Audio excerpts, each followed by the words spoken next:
Bom dia, tudo bem com vocês? Sejam muito bem-vindos ao Agrofag deste domingo, dia 23 de março. Professor Celso, bom dia. Como vai, senhor? Bom dia, Toniela, tudo bem? Um bom dia a todos. Professor, na edição de hoje temos muitas novidades sobre o setor agropecuário. Vamos ver os destaques? Bora lá. Olha só então. Tem colheita de amendoim no oeste paranaense. Produtores da região de Tupãssi fizeram uma parceria para retomar o plantio dessa cultura. E a máquina não está levantando só poeira, não. Está melhor que nós pensávamos. Nós baseia aí uns 500, 600 sacos por alqueire. A crise da gripe aviária fez o preço dos ovos subirem nos Estados Unidos. No Brasil, também houve aumento, mas por outro motivo. No estúdio, especialistas falam sobre as normas sanitárias que tornam o país livre de doenças como a gripe aviária. Tem dicas sobre prevenção contra a brucelose e a tuberculose que podem afetar os rebanhos.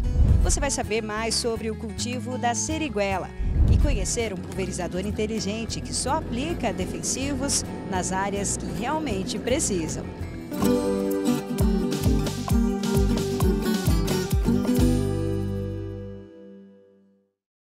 Professor Celso, olha só aqui na tela essa imagem de uma atividade que o senhor conhece bem, né? Conheço, sim. E é interessante, né? É o recolhimento final do amendoim do campo, né? Faz um poeirão danado. É isso mesmo, a gente está vendo aqui o poeirão, né? E essas são imagens que a nossa equipe registrou na propriedade do seu Nero Paganini, que fica em Tupãssi. E o amendoim já foi uma cultura importante aqui para a nossa região, né? O amendoim foi uma cultura muito importante para a nossa região, principalmente Tupãssi e Chateaubriand, que são cidades próximas aqui de Cascavel, né? Com o tempo, essa atividade foi diminuindo, né? Agora, com essa área experimental aí, que está envolvendo o seu Nero, né? O IAC, né? Instituto Agronômico de Campinas, né? E mais um produtor de semente, a gente espera que incentive o pessoal a voltar a plantar, né? E usei muito as áreas quando tinha amendoim na região para dar aula prática, né? Hoje está difícil, porque você não tem área na região para dar as aulas práticas. Então, eu planto na fazenda, aqui da Fazenda Escola FAG, um cantinho para a gente poder mostrar para os alunos, né? Adaptar. Então, a gente aguarda, espera que com isso aí incentive mais a cultura na região. Exatamente. E nós acompanhamos o desenvolvimento dessa lavoura lá na fazenda do seu Nero, desde o plantio até a colheita, que foi feita há poucos dias. Uma história interessante que envolve produtores rurais dispostos a experimentar e buscar soluções que possam trazer mais renda para o campo. A reportagem é de Reinaldo Japper e Denilson Martins. Olha só. No ano passado, seu Nero Paganini, produtor rural do município de Tupãssi, no oeste do Paraná, decidiu investir na cultura do amendoim. Ele plantou 30 hectares no dia 15 de outubro, com espaçamento de 90 centímetros entre linhas e população de 15 plantas por metro. O objetivo era a multiplicação de sementes, em parceria com o agrônomo Ayrton Citolin e o suporte do IAC, Instituto Agronômico de Campinas, responsável pelo desenvolvimento de cultivares e estudos sobre o manejo de lavouras de amendoim. Agora, quase 5 meses após o plantio, chegou o momento da colheita. Para os produtores acostumados com soja e milho, a adaptação ao amendoim exige paciência, aprendizado e, principalmente, parceria com quem já tem experiência na cultura. Lucas Paganini, filho do seu Nero, explica que os irmãos Ed Carlos e Edivanei forneceram os maquinários específicos para o arranquio e a colheita. O maquinário é emprestado de amigos produtores, já vinham produzindo o amendoim há mais tempo. E é um maquinário totalmente diferente dos que a gente estava acostumado. Vem um maquinário para arrancar o amendoim primeiro e depois de alguns dias aqui nessa região, uma semana, a gente daí usa o maquinário que vem colher, que daí o amendoim vai estar pronto para ser batido. O Nero quis plantar esse ano, aproveitar, né? Ele é um novato aí nessa área e pediu uma colaboração nossa, né? Para a gente ajudar ele a fazer uma parceria aí para poder fazer o ranquio para ele e fazer a colheita e fazer a limpeza e a secagem do amendoim que a gente tem toda essa estrutura em Tupãssi. A gente tem as máquinas para arrancar, tem o batedor e temos o secador, né? Temos as máquinas para limpeza e fizemos essa parceria com ele aí para fazer essa prestação para ele de serviço e se juntar com ele as forças aí para a gente tocar o barco para frente. A primeira etapa do processo de colheita foi registrada pelo próprio Lucas, com o uso do celular. Ele filmou o momento em que o arrancador, equipamento com 2 lâminas, removeu os pés de amendoim do solo e os deixou enleirados na superfície para secagem ao sol. O tempo de secagem pode variar, dependendo do clima. A média é de 3 dias. Para saber se o amendoim está no ponto certo para ser recolhido, o método tradicional ainda prevalece. Edivanei pisa nas leiras e avalia se a umidade está boa. Vai ver que está estralando, ó. Está no ponto de colheita. Hoje funciona assim. O amendoim, o cara arrancou ele, deu o ponto de arrancar, arrancou. Seria virar, que nem que está nessa forma aqui.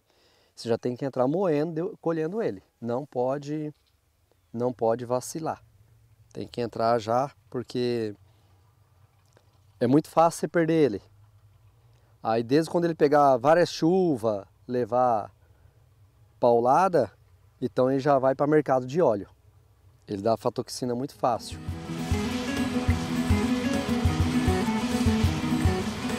Nesta espécie de segunda fase da colheita, entra em cena o que os agricultores chamam de batedor, ou colheitadeira de amendoim.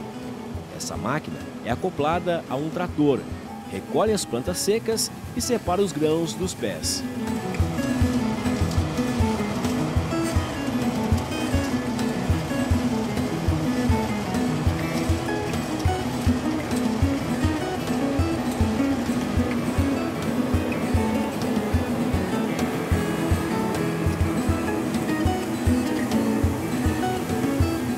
A qualidade e a produtividade da lavoura também são resultados de um manejo bem conduzido.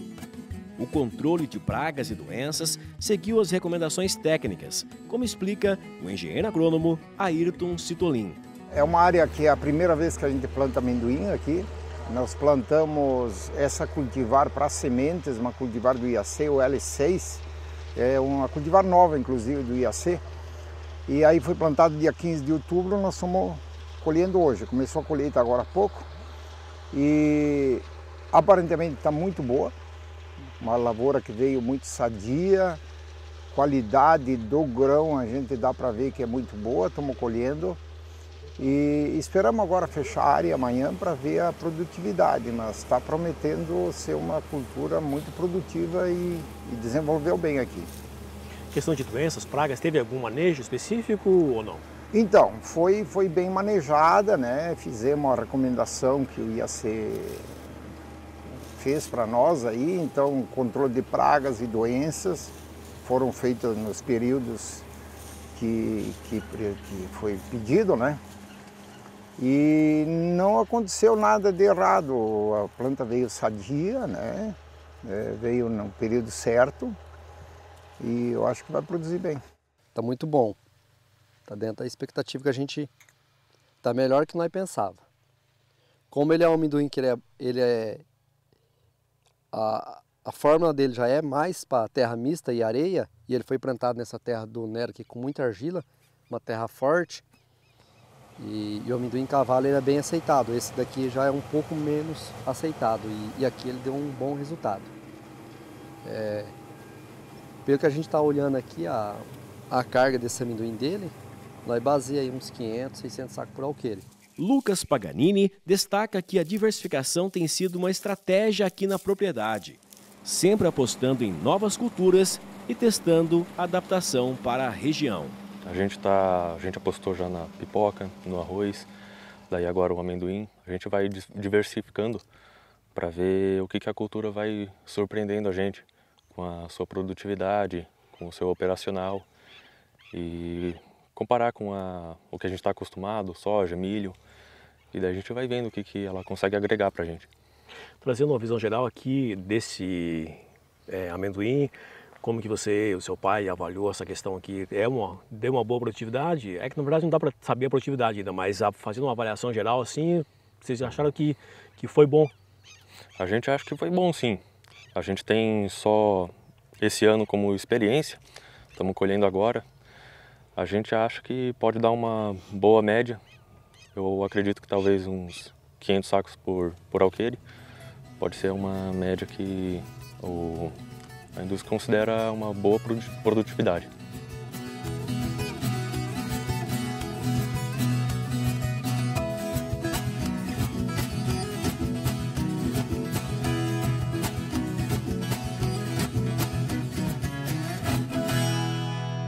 Que bacana, né? Muito interessante essa iniciativa. O senhor acha que pode dar certo a cultura do amendoim aqui? Eu acho que dá certo, não pode dar certo, né? É uma cultura para um solo mais arenoso, né, Antoniela? Mas pode se plantar num solo mais argiloso. E uma cultura que tem um rendimento altíssimo se você usar todos os manejos adequados, né? E a coisa interessante desse processo é que você tem 3 parceiros aí, né? Um produtor, um instituto de pesquisa, certo? E um produtor de semente. Então, o agricultor, instituto de pesquisa e um produtor de semente. Esse conjunto veio da necessidade de se colocar essa cultura novamente em atividade na região. É uma cultura muito boa, certo? Uma cultura que dá rendimento e uma cultura que hoje está despertando novamente a atenção do pessoal aqui na região. Tem alguns cuidados especiais que tem que se fazer, certo? Como preparar o solo, como adubar, como tratar algumas doenças que são importantes, algumas pragas que são importantes. O manejo de você arrancar é diferente, né? Você tem que arrancar, virar o amendoim, né? Com as vagens para cima, esperar, para depois ter aquela imagem fantástica no final, que é o recolhimento, né? Então é uma cultura fantástica. Eu adoro amendoim, gosto da cultura do amendoim. Muito legal, é isso aí. E agora vamos de Isa na Fazenda. A atração de hoje é a siriguela. Olha só.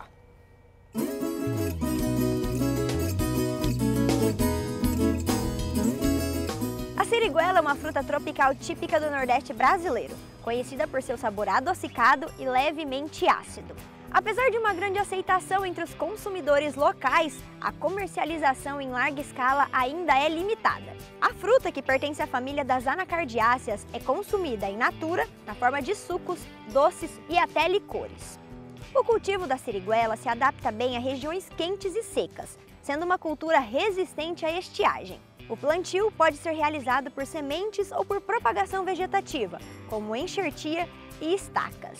A siriguela apresenta um ciclo de propagação relativamente rápido. As árvores propagadas por enxertia podem começar a produzir frutos entre o 2º e o 3º ano após o plantio, enquanto as cultivadas por sementes podem levar até 5 anos para entrar em plena frutificação. A colheita ocorre geralmente entre os meses de novembro e março, dependendo da região e das condições climáticas.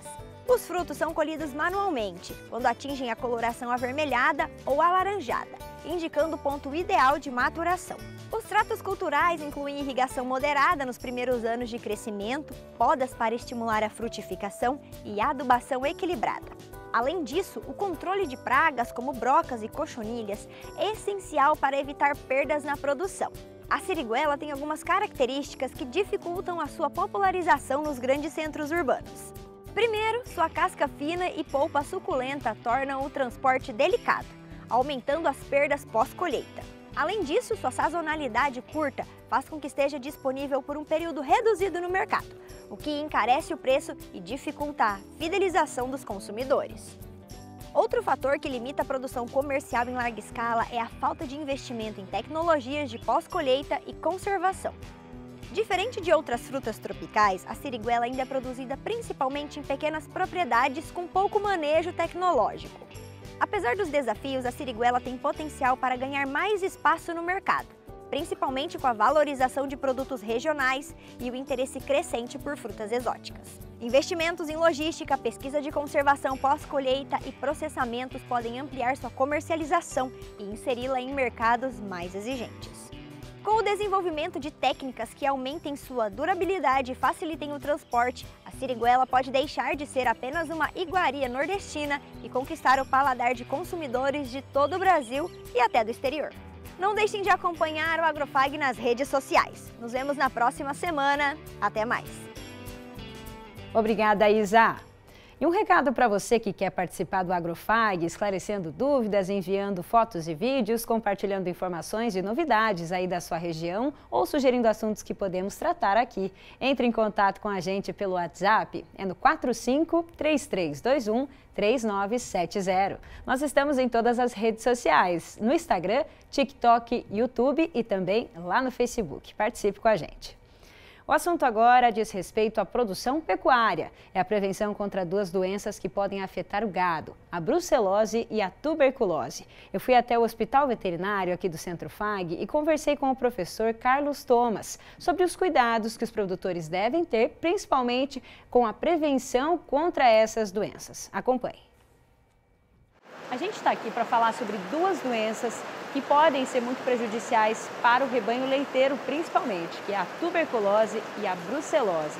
E quem vai conversar com a gente, trazer orientações sobre esse assunto, é o Dr. Carlos Thomas, que é diretor aqui do Hospital Veterinário do Centro FAG. Seja muito bem-vindo, Dr. Carlos. Olha só, a gente pode começar falando sobre essa importância da prevenção contra a tuberculose e a brucelose e por que essas duas doenças podem ser tão prejudiciais ao rebanho leiteiro, principalmente. Bom, vamos lá. O teste de diagnóstico de brucelose e tuberculose, ele é bastante importante, tá? E é uma rotina do produtor de leite fazer isso. Então, o produtor de leite, ele sabe que por obrigatoriedade, ele deve, pelo menos uma vez ao ano, apresentar um teste diagnóstico negativo de cada animal do seu rebanho, tá? Tanto para a brucelose quanto a tuberculose. São duas doenças importantíssimas para a gente controlar dentro do rebanho. Primeiro, que atrapalham, são doenças que limitam a produção desse animal, tanto no ganho de peso quanto na produtividade, tá? Em geral, desse animal. E também a brucelose, ela é uma doença de caráter reprodutivo. Isso limita, diminui a eficiência reprodutiva dentro do rebanho. Tá? Por isso que são duas doenças importantíssimas para a gente controlar. Não só ligadas ao rebanho, a importância dela, mas também são duas doenças de caráter zoonótico, tá? Que ela pode ser transmitida para o humano. Por isso que toda vaca produtora de leite, pelo menos uma vez ao ano, deve apresentar um laudo, um teste de diagnóstico negativo para essas duas doenças. Uhum. Vamos falar primeiro, então, em relação à tuberculose. Como é que vai ser o comportamento desse animal quando ele for identificado aí com essa doença? Essa doença, ela tem um caráter crônico, muitas vezes crônico, então o produtor não vê essa doença dentro do rebanho, tá? Quando não diagnosticado, essa doença ela circula no rebanho de maneira silenciosa. Tá? Alguns sinais clínicos podem aparecer no animal, alguma afecção respiratória pode aparecer no animal, ou o emagrecimento progressivo, aquele animal que está sempre magro, que cada dia mais magro, que não consegue ganhar peso. Tá? Aumento de linfonodos também é um sinal característico da tuberculose. E o principal sinal da brucelose é o aborto nessas fêmeas gestantes. A brucelose ela gera aborto nos animais, por isso que ela limita a eficiência reprodutiva do rebanho. Uhum. E ainda para a gente falar sobre essa questão da identificação, né? O produtor, por exemplo, viu que os animais estão apresentando algum desses sintomas. Qual a principal medida que ele tem que tomar a partir daí? Todo animal, tá? A partir do momento que ele foi diagnosticado com brucelose ou tuberculose, ele deve ser isolado do rebanho. Tá? Então, ele não deve compartilhar coxo, cerca, coxo de comida ou água com os outros animais. Tá? Deve ser notificado a ADAPAR e com um diagnóstico definitivo, esse animal deve ser marcado com um ferro quente e ele deve ser dado um destino para esse animal, seja um abate sanitário, seja um abate dentro da propriedade. Aí a ADAPAR também nos ajuda nisso lá, para o destino desse animal dentro do rebanho. Tá? Então, todo animal, ele é obrigatório o abate, tanto quando positivo para a brucelose quanto tuberculose. Tá? Uhum. Falando em relação, então, à tuberculose, a identificação, e para você fazer esse teste, né, para o produtor que precisa comprovar, então, nessa qualidade, para ele fazer esse teste, como é que acontece na prática? Explica para a gente. Isso, o teste ele é feito pelo menos uma vez ao ano, como eu comentei anteriormente. Tá? Esse teste é um teste realizado no próprio animal, então o médico veterinário habilitado, tá? Não basta ser só médico veterinário, ele tem que ser um médico veterinário habilitado pelo Programa Nacional de Combate e Erradicação à Brucelose e à Tuberculose bovina. Tá? O médico veterinário vem à propriedade, todos os animais devem ser identificados. Então não pode, por isso que o animal está com um brinco de numeração única dentro do rebanho, a identificação do animal. As fêmeas para brucelose, elas devem ter acima de 24 meses para realizar esse teste. Tá? Em relação à tuberculose, é feito um teste cutâneo com a inoculação da tuberculina nesse animal. Pode ser um teste comparado ou um teste simples. Tá? Teste comparado, a gente compara 2 tuberculinas, a aviária e a bovina, e o teste simples a gente só faz a bovina. Tá? Após a inoculação, que o médico veterinário faz, espera-se uma reação cutânea e após essa reação, 72 horas da primeira aplicação, é feito uma nova aferição da pele do animal, para avaliar o quanto de reação que houve. Tá? E aí esse número da reação é comparado com uma tabela já pré-definida e aí a gente tem o diagnóstico do animal, se ele é negativo, se ele é inconclusivo ou se ele é positivo. Ou seja, não tem vacinação para tuberculose, apenas essa identificação mesmo. Exatamente. A única forma de identificação são esses testes realizados pelo médico veterinário, forma a campo. Né? É isso que a gente faz. Em relação à brucelose agora? A brucelose, sim, essa apresenta a vacinação.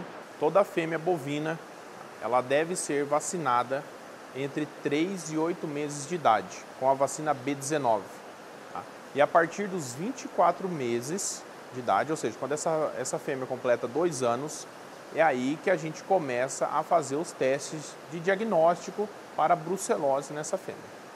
Ou seja, nesse meio tempo, até que ela não atinja esses 2 anos, é possível então que o produtor, ele até tenha essa identificação ali, mas ele precisa considerar o teste a partir dos 2 anos de idade, é isso? Exatamente, o produtor ele deve fazer o teste diagnóstico nas fêmeas a partir dos 2 anos de idade. Ok, muito bem. E aí, para a gente também falar agora da importância de, apesar do produtor já estar orientado em relação à vacinação, produtores que também têm essa aptidão para fazer o transporte desses animais, né, precisam ter, então, teste de brucelose e o teste da tuberculose confirmados para ter a guia de trânsito para fazer esse transporte. Isso, exatamente. É sempre importante lembrar que quando o animal vai para uma feira de exposição, vai para um leilão, compra e venda, que tem o destino da reprodução, esses são 2 testes, essas 2 doenças também devem ser diagnosticadas e o animal apresentar um laudo negativo dessas 2 doenças. Tu vai levar o animal para uma feira de exposição, ele tem que ter esse teste de tuberculose negativo. Tá? Quando o animal ele tem essa destino reprodução, é sempre importante o produtor se atentar para ele não trazer a doença dentro da propriedade dele. Então é sempre importante ele fazer o teste, tanto de tuberculose quanto de brucelose. A propriedade dele, uma vez não tendo essas doenças, ao ele adquirir outros animais, é sempre importante ele fazer esse diagnóstico, para não introduzir a doença dentro do próprio rebanho.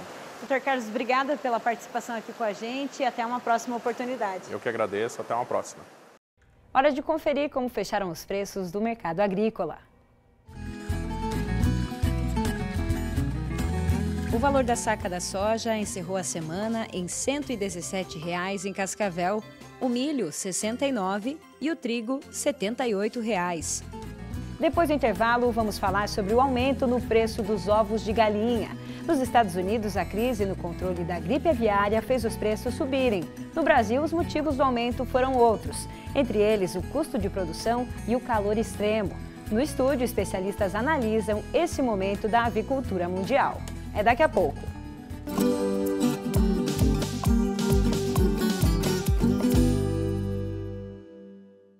Colégio FAG Bilíngue. Somos uma escola sedimentada em valores familiares, focada na excelência da qualidade no ensino. Surpreenda-se com nossa estrutura padrão internacional. 120 laboratórios de ensino de última geração, hortas, fazenda, trilha ecológica, 8 parques externos e 2 internos, centro multiesportivo, auditórios e muito mais. Agende sua visita. Estamos prontos para receber você e sua família. Colégio FAG Bilíngue. A universidade começa aqui. Conectados ao mundo. Somos todos. Somos um só. Somos muito mais. Global Connection. Descubra um novo programa de pós-graduação Centro Universitário FAG. Acesse o site e conheça os cursos disponíveis, conexões internacionais e experiências transformadoras. fag.edu.br/pós. Inscrições pelo fone 4533213964. Pós-graduação Centro FAG.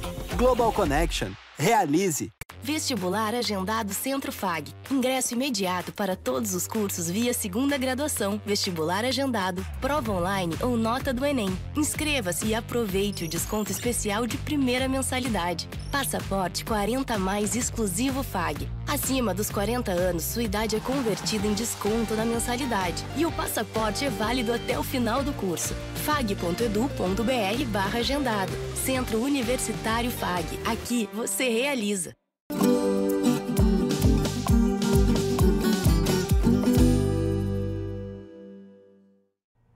Professor Celso, se tem um alimento que é popular no mundo inteiro, é o tal do ovo de galinha, né? Isso aí, Antoniela. Nos 4 cantos do planeta, todo mundo come ovo. É isso aí. E aqui no Agrofag nós já falamos sobre esse assunto de diversas formas. Vamos relembrar algumas delas aqui? Olha só, então, nessa reportagem, a gente mostrou uma granja onde é comum as galinhas botarem ovos com 2 gemas. E nós explicamos o porquê, né? Normalmente isso é explicado pelo estresse da galinha. Que ocasiona aí ovos com 2 gemas, então. 2 gemas. Isso mesmo. Nessa outra reportagem, recentemente, a gente mostrou a lei, então, né, que exige que os ovos tenham data de fabricação e validade. É uma informação curiosa. Muita gente não sabe que o ovo tem validade. Tem, né? Mas tem. É isso aí. E hoje chegou o momento da gente falar sobre o preço do ovo de galinha, que aumentou muito nos últimos dias. Nos Estados Unidos, 1 dúzia de ovos está custando mais do que o dobro do normal. E no Brasil, o aumento em algumas cidades foi de mais de 20%. Mas será que existe alguma relação entre o que está acontecendo lá nos Estados Unidos e aqui no Brasil? Os americanos estão passando por uma crise de gripe aviária. E aqui, o que explica esse aumento no preço dos ovos? Vamos ver a reportagem. O Brasil é o 3º maior produtor de carne de frango do mundo. Em 2024, o país produziu 14.900.000 toneladas, um pouco menos que a China, a segunda colocada, com 15 milhões. Os Estados Unidos lideram o ranking da produção, com 22 milhões de toneladas. Quando o assunto é exportação, o Brasil se destaca.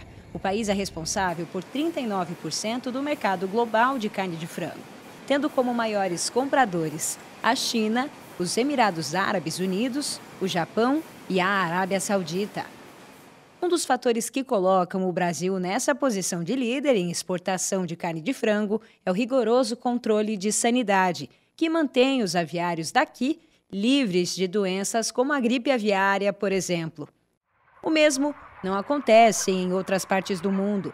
Segundo dados da FAO, a Organização das Nações Unidas para a Alimentação, o número de focos de gripe aviária está crescendo em diversos países. Esse mapa, com dados de fevereiro, mostra os pontos com maior concentração de casos. São 38 países com registros da doença. No mapa, é possível ver que o Brasil não possui nenhum foco. A presença do vírus da gripe aviária em vários países não está causando impacto na produção mundial de carne de frango. Mas nos Estados Unidos, que tem o maior número de focos da doença, 109 no total, cerca de 23 milhões de aves tiveram que ser abatidas nos últimos 2 anos como medida de controle da doença. E isso afetou outro importante setor ligado à avicultura, o da produção de ovos de galinha. E um dos reflexos imediatos dessa crise sanitária está sendo sentido no dia a dia dos consumidores norte-americanos. É o preço do ovo, que mais do que dobrou nos últimos meses.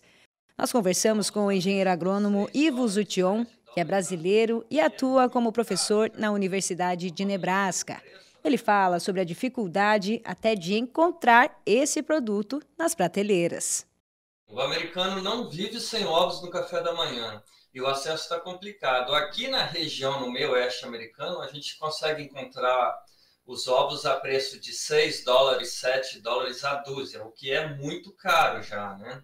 Normalmente o preço, né, antes desse surto da gripe aviária, girava em $2,50, $3 no máximo. Mas há regiões, né, que o preço do ovo, a dúzia, está mais de $12, $13, ou seja, $1 por ovo Está muito caro. Ivo, e você também acompanha o mercado no geral, né? Esses impactos, então, que a influenza aviária teve a respeito aí do mercado da avicultura no geral. O que tem acontecido aí, o que vocês conseguem perceber em relação a essas medidas que os americanos estão tomando para consumir ovos? O impacto maior é na produção, na oferta de ovos, né? E, inclusive, né, tem crescido bastante a importação ilegal, né, um mercado clandestino de ovos, principalmente vindo do México, pela fronteira no sul dos Estados Unidos. Né? Porque no México, por exemplo, né, os ovos estão bem mais baratos, então pessoas têm importado de forma ilegal esses ovos para os Estados Unidos e revendido a um preço muito maior. Né? Então, isso acaba impactando, né, e gerando um outro problema para a economia americana, né? Porque você acaba não tendo controle sobre essa situação. Se em relação à gripe aviária, o Brasil está em uma situação diferente, bem mais segura e controlada que os Estados Unidos, por outro lado, existe uma semelhança entre os dois países. Por aqui, o preço dos ovos também aumentou. De acordo com o Índice Nacional de Preços ao Consumidor, o IPCA, só em fevereiro, a alta foi de mais de 15%. Chegando a 23% em Curitiba e 22% em Porto Alegre. Essa semana, a ABPA, a Associação Brasileira de Proteína Animal, divulgou uma nota esclarecendo que o aumento no preço do ovo é sazonal e sempre ocorre no período da quaresma. A associação destacou ainda que nesse ano houve outras situações que pressionaram o preço. A primeira delas foi a alta do milho, que é usado na alimentação das aves, e acumulou cerca de 30% de aumento desde julho do ano passado. Outro ponto é o calor extremo. De acordo com a BPA, há relatos de granjas com reduções de níveis de produtividade em torno de 10%. A associação também esclareceu que as exportações não impactaram na oferta interna de ovos, já que apenas 1% da produção brasileira tem como destino o mercado externo. Para a BPA, o volume é insuficiente para provocar efeitos na oferta. Nesta granja, em Nova Aurora, oeste do Paraná, que reúne 58 cooperados e produz 144 mil ovos por dia, o maior impacto foi provocado pelo calor. O diretor da cooperativa ressalta que a queda na produção ocorreu num período em que o consumo aumenta, o que provocou ainda mais reflexos no preço dos ovos. O aumento acontece em questão da oferta e da procura.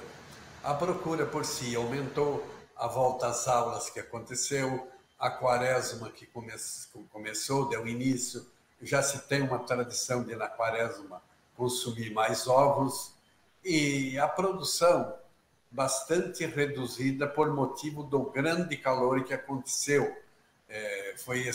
Foi coisa assim meia fora do comum. Por exemplo, com isso diminui a produção e também aconteceu grande mortalidade de aves por este motivo do calor. Em meio a essas oscilações de mercado, a previsão é de que a produção de ovos no Brasil siga crescendo. Segundo o IBGE, em 2023 o país produziu 3 milhões e 400 mil dúzias.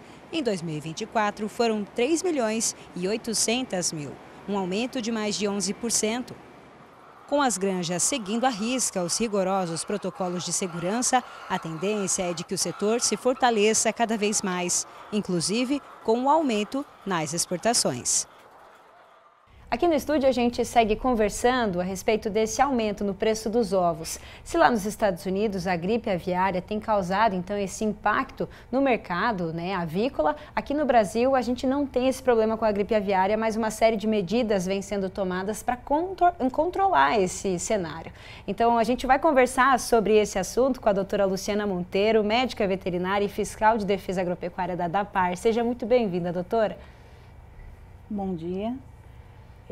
Bom dia. Obrigada, Antonella, pelo convite. Estamos à disposição para melhor participar desta conversa. É isso aí. Quem está aqui com a gente também é o Dr. Alberto Bach, diretor do Mercolab. Seja bem-vindo mais uma vez, Dr. Alberto. Obrigado, Antonella. Vamos começar falando então sobre essa responsabilidade do Brasil, né? Nós vimos aí na reportagem então essa questão da importância dessa segurança contra a gripe aviária que está afetando muito lá os Estados Unidos. Como é que está o nosso cenário aqui? É realmente essa segurança está garantida, doutor Alberto? Bem, e sim, nós temos uma estrutura de controle para a gripe aviária que parte desde a parte oficial, também da parte da produção, dos empresários e dos produtores, que até hoje nos garantiu estar livre da influenza aviária. Está disseminada na Ásia, está na Europa, está em parte dos Estados Unidos, em outros países, mas felizmente nós temos tido, vamos dizer assim, a capacidade de mantê-la fora dos nossos plantéis. Isso tem nos dado uma vantagem econômica e de mercado bastante significativa. A ver o que está acontecendo nos Estados Unidos agora com os ovos. Então, no Brasil, o problema é um pouco diferente, talvez o aumento dos custos dos ovos, mas, felizmente, a gripe aviária é essa combinação de estratégias entre governo, entre indústria, entre produtores, tem mantido essa enfermidade fora dos nossos plantéis. Nós até tivemos, né, casos registrados lá em 2023, mas foram em aves silvestres, né? Não chegou até a produção comercial. Isso também nos garantiu esse controle efetivo, né, doutora Luciana? Isso, em 2023 nós tivemos alguns casos no litoral do Paraná em animais silvestres, migratórios 30 réis, outros que foram identificados, mas não passou para a produção comercial. Uhum. E aí a gente pode falar sobre esse impacto, né? Lá nos Estados Unidos, então, a gente viu ali o dado, nos últimos 2 anos, mais de 22 milhões de aves abatidas aí. É um problema que ele precisa, então, essa ave que tem essa detecção do vírus, ela precisa ser abatida para não contaminar as demais. Como é que é na prática isso?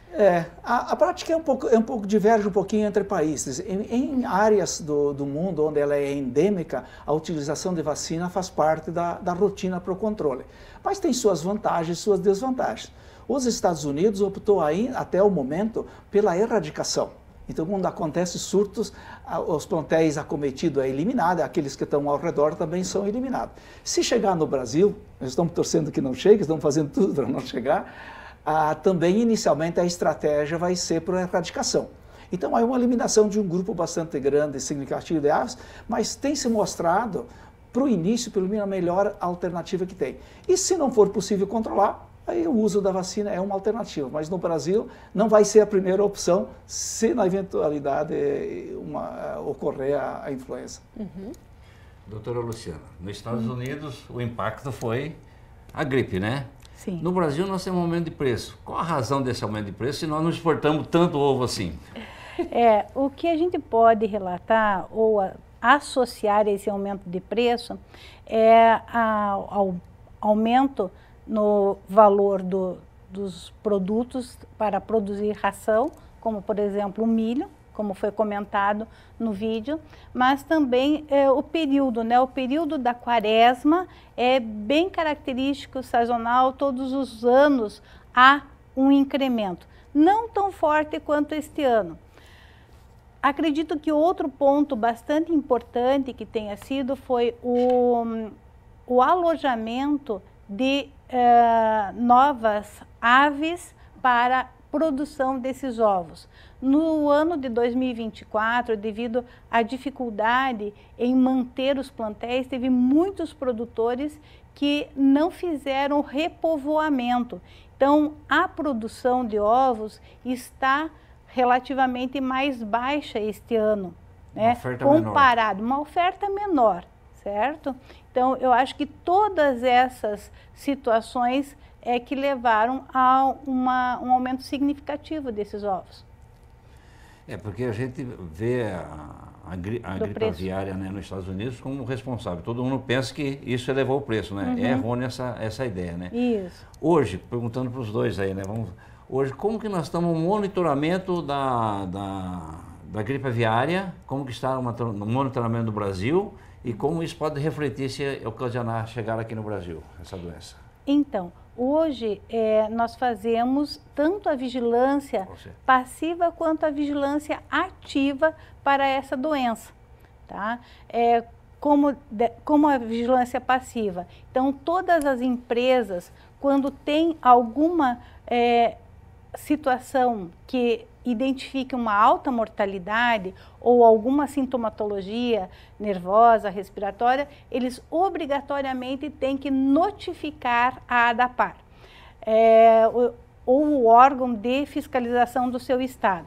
E, por sua vez, o órgão tem que fazer a vistoria, faz as necrópsias, faz coleta se houver necessidade e encaminha para laboratório oficial. De outra maneira, a questão da vigilância ativa, somos nós procurando, né, fazendo coleta em aviários, em tanto de produção de corte, de postura comercial, como de subsistência. E todo o material que a gente tem encaminhado ao laboratório oficial do Ministério da Agricultura, que fica em Campinas, até hoje, então, negativo para a influenza. Então, é assim que estamos fazendo o monitoramento. Eu só faria mais um acréscimo, porque eu acho que é só um complemento disso que a colega colocou, de que, além disso, também a gente sabe que a transmissão a longas distâncias pode ser por aves migratórias. E nós recebemos do hemisfério norte, Canadá, Estados Unidos, todos os anos, milhões de aves, na verdade, que migram. E essa é uma possibilidade da vinda do vírus. E o Ministério da Agricultura também tem pontos estratégicos de coleta de amostras anualmente, ou diversas épocas do ano, dessas aves. Então, também é mais uma maneira de nós monitorarmos. E o material genético que é importado, que nós dependemos de importação de material genético, também esse passa por vigilância, por amostragem e detecção.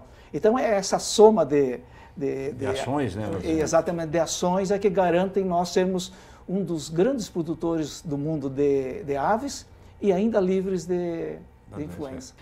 Professora Luciana, doutora Luciana, vou falar uma pergunta para a senhora. Existe uma classe de consumidor que está meio extinguindo. Aquele que gosta do ovinho caipira e da galinha caipira.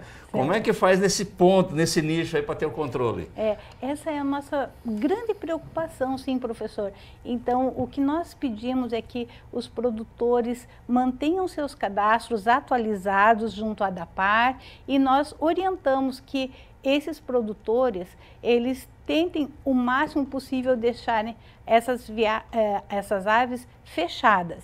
Se não for possível, se elas realmente tiverem acesso aos piquetes, que seu arraçoamento, a sua ração e a água esteja em um local livre de aves de vida livre, que a gente chama, né, de outras aves. Então, aonde eles vão comer, aonde eles vão beber, que seja livre dessas outras aves, né? Também informamos, né, que esses produtores, se houver alguma identificação de sintomatologia de animais com sintomas nervosos, respiratórios, morte, porque a influenza ela é muito caracterizada pela questão de alta mortalidade num curto espaço de tempo. Então, o produtor vai ver que tem muitos animais morrendo, ele deve procurar a ADAPAR, não tem nenhuma restrição com relação a autuações, por isso, nada disso. Nós queremos estar parceiros do produtor e identificar o problema que está acontecendo. Poderia fazer um complemento? Claro. Dentro disso que eu acho bastante interessante, que serve para os pequenos produtores, mas também eu sei que estão nos assistindo os integrados da nossa região, a grande produção da nossa região. A influenza aviária, infelizmente, foi detectada em aves silvestres, mas felizmente está restrita às aves silvestres, não chegou às aves comerciais. Então, o grande cuidado que eles têm, um dos grandes cuidados é evitar o contato de aves silvestres com aves comerciais. Então, mesmo o pequeno produtor, se puder, como foi colocado, manter fechado ou com limite de acesso, e aí sim a produção industrial de postura comercial e de corte, essa sim, o cuidado para que a ave silvestre não entre em contato com aves comerciais. E com isso limita muito a possibilidade da influenza entrar em aves comerciais. Então esse cuidado é fundamental nesse momento. Esse é um trabalho muito árduo que tanto a ADAPAR, né, todos os seus fiscais, como os técnicos e a iniciativa privada está fazendo em aumentar a biosseguridade, né? Aumentar o isolamento dos seus aviários, né? Então, impedindo que aves de vida livre adentrem aos aviários. Então, essa é uma preocupação muito grande da gente, né? E também das empresas, dos extensionistas, das gerências de produção, em ter realmente uma ave sadia, livre do contato de outras aves que possam trazer agentes que causem, então, um problema sanitário grave, como é o caso da influenza. Perfeitamente. E aí a gente também, enquanto vocês lidam com várias partes desse setor da avicultura, né, a gente conversava aqui, né, nos bastidores a respeito do preço dos ovos. Então essa é uma situação que a gente viu aí, todos os impactos que a gente teve em custo de produção, esse calor excessivo, o período de quaresma que estão encarecendo aqui os nossos ovos brasileiros. Há alguma perspectiva em relação ao que vocês acompanham também do mercado, do setor da avicultura, do que pode acontecer daqui em diante? No meu caso, na minha percepção, que a gente acompanha, está em contato com os produtores, e embora aqui não seja uma região altamente produtora de ovos, está mais focada em carnes, não parece que seja algo que vai se estender por muito tempo. Então, logo vem uma acomodação, a oferta e a procura vão se equilibrar, a menos que ocorra algum outro fator. Mas desses que estão por aí, o inverno, o verão já está passando, o outono está chegando, os custos estão mais ou menos equilibrados agora. Isso que a doutora Luciana colocou da suplementação de plantel, na verdade, já vão entrar em produção. Então, em princípio, eu acho que talvez mais um mês, 2, 3, por aí, as coisas voltam ao normal. Se não acontecer nada de extraordinário daqui para frente. Né? Essa é menos a minha percepção, né? De acordo, doutora? Com certeza. Muito bem, então. Pessoal, a gente agradece a participação de vocês aqui, esclarecendo essa questão sobre a influenza aviária, né? A importância da nossa biossegurança aqui no Brasil também. E até uma próxima. Obrigada. Obrigado. E agora vamos acompanhar como fica a previsão do tempo para os próximos dias. Começou o outono no dia 20 de março e a estação chegou acompanhada da instabilidade e queda nas temperaturas no Paraná. Para hoje, em Cascavel, de acordo com o CIMEPAR, tem chuva leve esperada ao longo do dia. Temperaturas caíram um pouco, olha só, trazendo um ar fresco, mínima de 20 e máxima de 27. Amanhã também tem instabilidade prevista e que deve ser um pouco mais intensa. Temperaturas ficam entre 20 e 25 graus. Na terça-feira, mínima de 20 e máxima de 25. E a chuva vai se intensificando, até que na quarta ela chega ao seu maior volume da semana, com cerca de 30 milímetros de precipitação esperados. Temperatura máxima não passa dos 25 graus. Vamos agora às regiões de fronteira. Em Guaíra, hoje faz sol, com termômetros que devem marcar temperaturas entre 23 e 29 graus. Na segunda, o tempo começa a ficar mais instável, tem pancadas de chuva previstas na cidade. 22 graus de mínima e máxima de 27. Terça-feira, o dia contará com chuva mais expressiva e temperaturas variando entre 22 e 26 graus. Na quarta, o volume de chuva cai um pouco e os termômetros devem marcar de 21 a 26 graus. Em Foz do Iguaçu, o tempo ainda segue abafado nesse domingo. Mínima de 23 e máxima de 30 graus. Pancadas de chuva ocorrem na cidade hoje. Na segunda-feira, a chuva continua, apenas com algumas pancadas ao longo do dia. Temperatura mínima esperada de 22 e máxima de 27 graus. Na terça, a chuva concentra e as temperaturas variam dos 22 aos 25 graus. Já na quarta, a chuva perde força.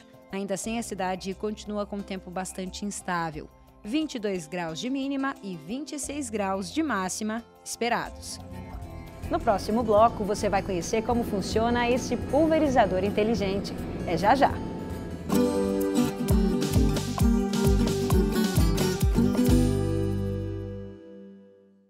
Vestibular agendado Centro FAG. Ingresso imediato para todos os cursos via segunda graduação, vestibular agendado, prova online ou nota do Enem. Inscreva-se e aproveite o desconto especial de primeira mensalidade. Passaporte 40+ exclusivo FAG. Acima dos 40 anos, sua idade é convertida em desconto na mensalidade. E o passaporte é válido até o final do curso. fag.edu.br/agendado. Centro Universitário FAG. Aqui você realiza. Conectados ao mundo. Somos todos. Somos um só. Somos muito mais. Global Connection. Descubra um novo programa de pós-graduação Centro Universitário FAG. Acesse o site e conheça os cursos disponíveis. Conexões internacionais e experiências transformadoras. fag.edu.br/pós. Inscrições pelo fone 4533213964. Pós-graduação Centro FAG. Global Connection. Realize.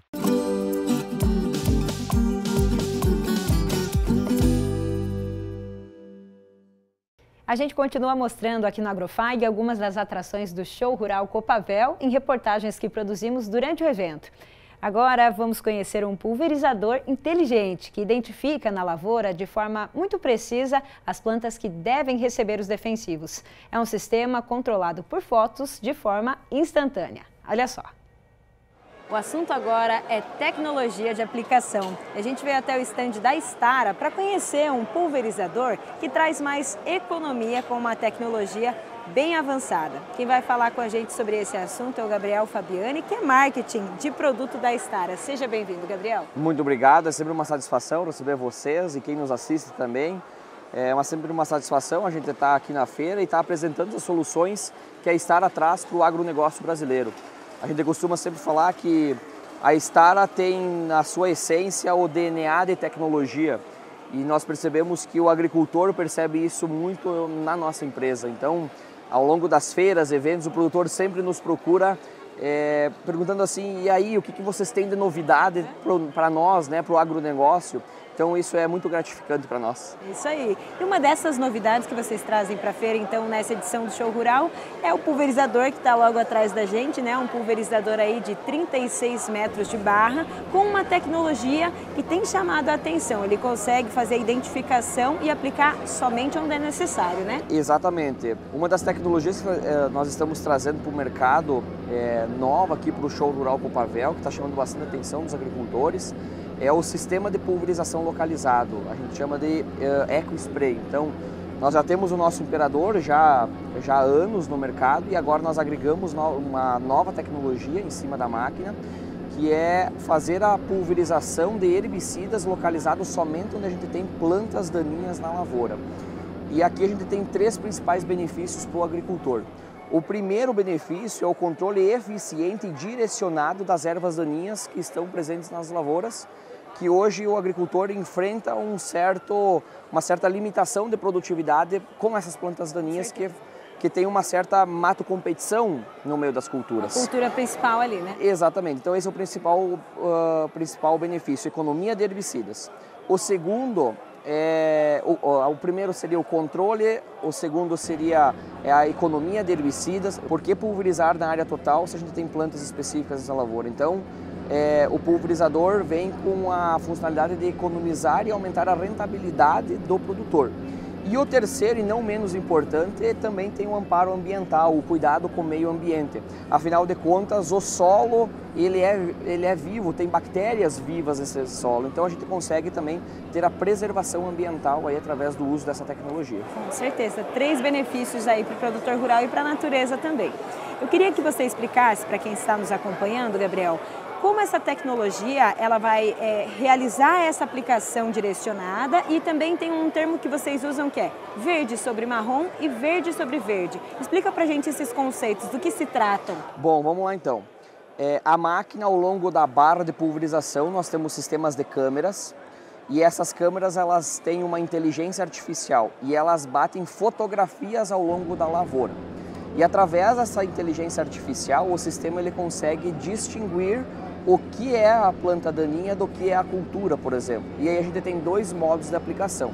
Nós temos o verde sobre marrom, que é a dessecação pré-plantio da cultura, e nós temos o verde sobre verde, onde o sistema tem a capacidade de fazer o reconhecimento da linha de plantio, seja do algodão, do soja ou do milho, e fazer o reconhecimento somente da planta daninha no meio da cultura. Ou seja, o que não está na linha ele vai identificar e vai fazer a aplicação direcionada. Exatamente, esse é o princípio de funcionamento do sistema. Então, para vocês terem uma ideia, são câmeras de última geração, são 15 fotos por segundo que o sistema faz a detecção e todas as imagens e todas as informações num tempo são processadas num tempo de 22 milésimos de segundo. É muito rápido. Exatamente. Como que o produtor ou o operador que está dentro da máquina, então, vai ter esse controle direto da cabine ou é o próprio equipamento que já consegue se adequar, fazer essa abertura, então, dos bicos, fazer a pulverização direcionada? Como é que funciona? É uma tecnologia muito simples, né? O operador, ele dá poucos comandos através do nosso monitor, o topper, que fica internamente dentro da cabine. Em poucos comandos, o próprio equipamento ele já consegue fazer essa aplicação. Então, uma das nossas principais benefícios da máquina é facilitar o uso da tecnologia para o operador, para o proprietário, né? Então, poucos comandos, o sistema ele já está pronto para ser utilizado de forma instantânea, sem necessidade de mapeamento, mapas e etc.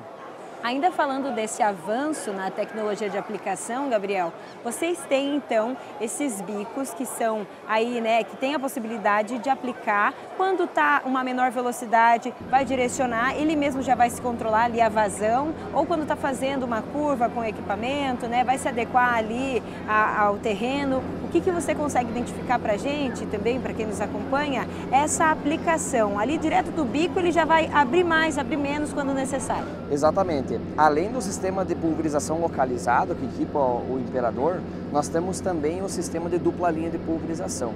Então são duas pontes de pulverização que trabalham em conjunto. Então, indiferente da minha velocidade de aplicação, seja uma velocidade mais baixa, uma velocidade média ou uma velocidade mais alta, a própria máquina, o próprio equipamento consegue de forma automática adequar a aplicação de acordo com a velocidade.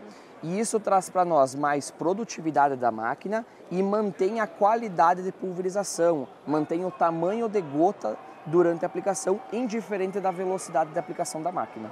Esse equipamento já está no mercado? Já está no mercado. As tecnologias, desde 2019, quando nós apresentamos o Imperador, já conta com as principais tecnologias de aplicação que a Stara tem. E agora nós estamos agregando com o EcoSpray em cima para somar mais um pouco aí na tecnologia da aplicação. Vamos ver agora como ficaram os preços das proteínas animais em nossa região.